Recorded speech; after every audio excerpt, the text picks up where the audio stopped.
So we set up our detail view controller. The only thing right now is that our detail view controller is blank. So we want to be able to pass information from our list to our detail view in order to be able to show more information about our bird on the detail screen. There's a method that comes with view controllers that allows us to do that. So let me show it to you. On our bird list view controller, we're going to go up to the first section of our class where we have our bird list view controller extending UI view controller. And we want to override a method called prepare.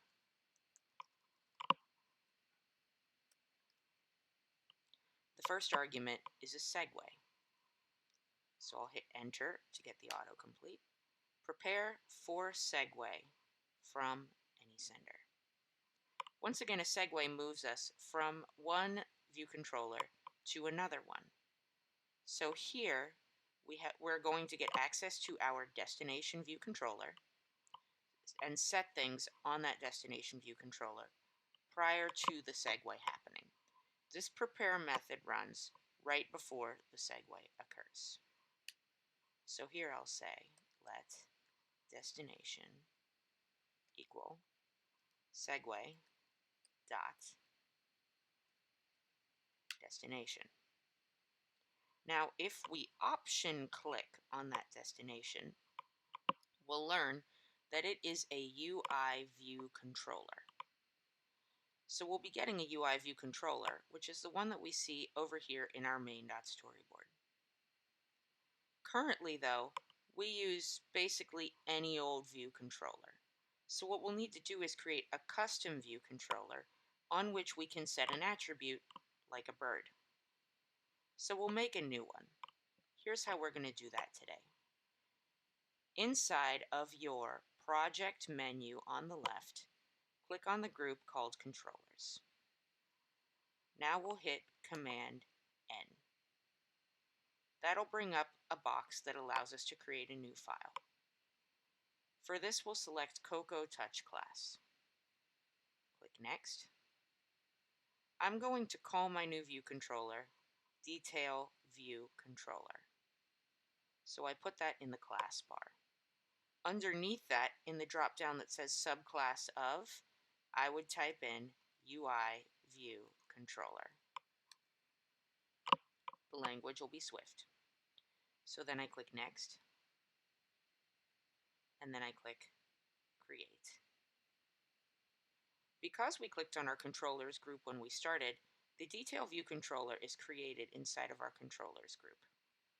You'll see that we get a little bit of boilerplate code. I'm going to leave that where it is for now. Back in the main.storyboard now, I'm going to click on my new view controller, and then over on the right-hand side, I'm going to click on the Identity Inspector. It's the button that looks like a little newspaper up at the top center of this right-hand bar. Currently, the class that it inherits from is empty, and you'll see UI View Controller in gray. Here, we want to put Detail View Controller. It should autocomplete for us. So I'll hit Enter there. Now, this view controller will display with the code that we set up in our DetailViewController.swift file. Back in our bird list view controller, though, in order to set stuff on this, we're going to need to cast our segue.destination down from a UI view controller to a detail view controller. So we'll do that by saying as detail view controller. Now, because of this optional cast, if the downcast can't happen, destination has the possibility of being nil. So we need to do optional binding on this variable in order to be able to use it. If let destination equals segue.destination as detail view controller. Add brackets, and our code will happen inside of these brackets where our destination is available. Finally, So what do we want to set on this detail view controller? Well, it makes sense that we would want to be able to show information about our bird, so our detail view controller may need access to our bird. I'm going to add a variable inside our detail view controller called bird that is of the bird type. And I'm going to force unwrap it because there's no reason really for us to have our detail view controller of a bird without the bird present. Back in the bird list view controller, we now need to set the bird on our detail view controller in order to be able to use it in there. So here's what we'll do. We need access to the cell that's been selected, and we also need access to our detail view controller. We've created access to our detail view controller here, and now we need to get a hold of that cell. So let's go self.tableview dot, and let's look at our selection options. It looks like we're able to get the index path for a selected row. So we'll get the index path for that selected row. If we option click on this, we see that that gives us an optional index path. So once again, we'll need to do conditional binding here. If let selected index path equals self.tableview.indexPath for selected row. And then we want to get the cell that's located at this index path. Self.tableview.cell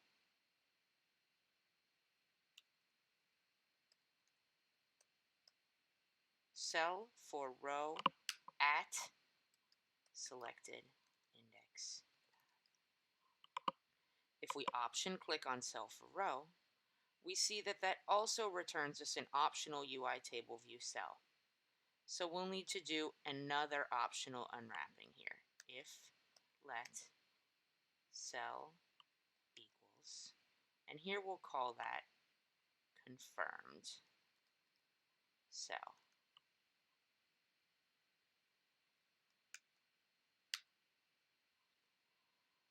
Now right now this is a UI table view cell, which doesn't have a bird attribute on it. But the cell that does have a bird attribute on it is our bird cell. So we'll downcast this to a bird cell. Then we can get access to our bird. Bird, let's say confirmed bird is confirmed cell dot bird. Right there. Great. So now we have a hold of our confirmed bird, and we'll say self.destination,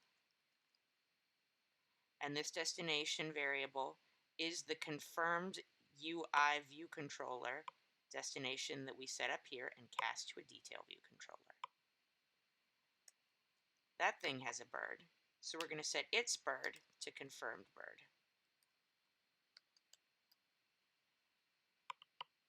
Great. Now to make sure that the bird is there, we'll go back to the detail view controller and do something with this bird. I don't want to worry too much about the views right now, so we'll just print our bird when the view loads. Now if we run our application,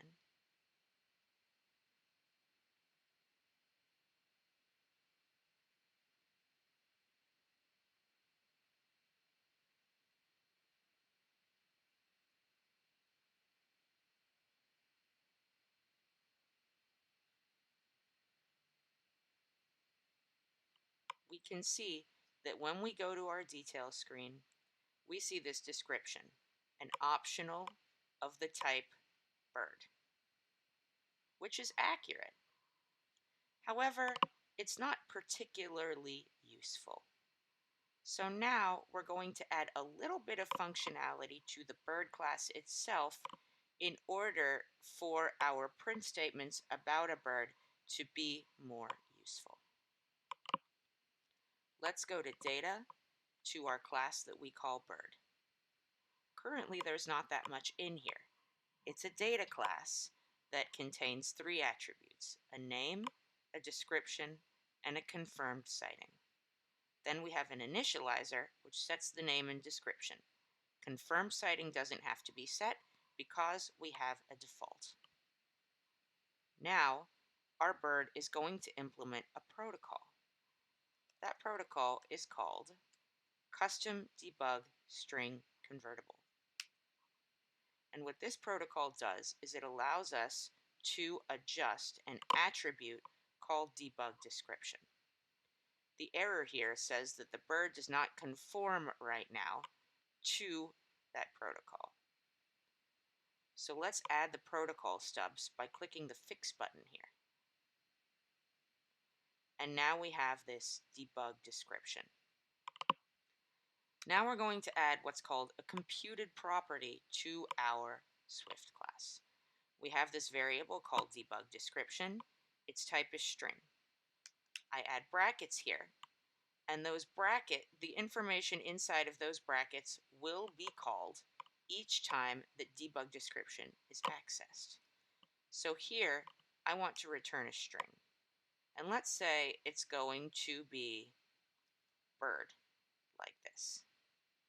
That's fine, but I want some more information about the bird available to me.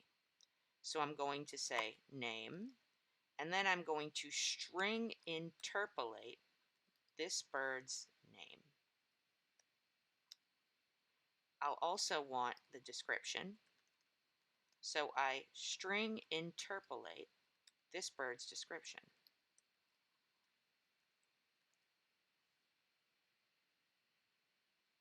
Excellent. I'll add a parenthesis on the end to make this look like the stringification of the initializer. If I run my app again, now when I print the bird, I should get more useful information to determine that the bird that was passed to the detail view is in fact the bird that I clicked on in the list. Awesome. Now in our console, we see that we're printing a bird of the name Oriole and with the description of the bird that we clicked on in the initial list view. Now there's one more thing we note before we close this section out, which is that currently clicking on one of these cells does 2 things. It adds a check mark for confirmed sighting, and it also goes to the detail screen. That's not very good practice. Inside of an iOS app, we want one gesture to accomplish one thing, or else the view gets really confusing for somebody who's trying to use this app. So, the next thing I'm going to do is go into my bird list view controller, come down to my table view delegate, and I'm going to remove this implementation of confirmed sighting.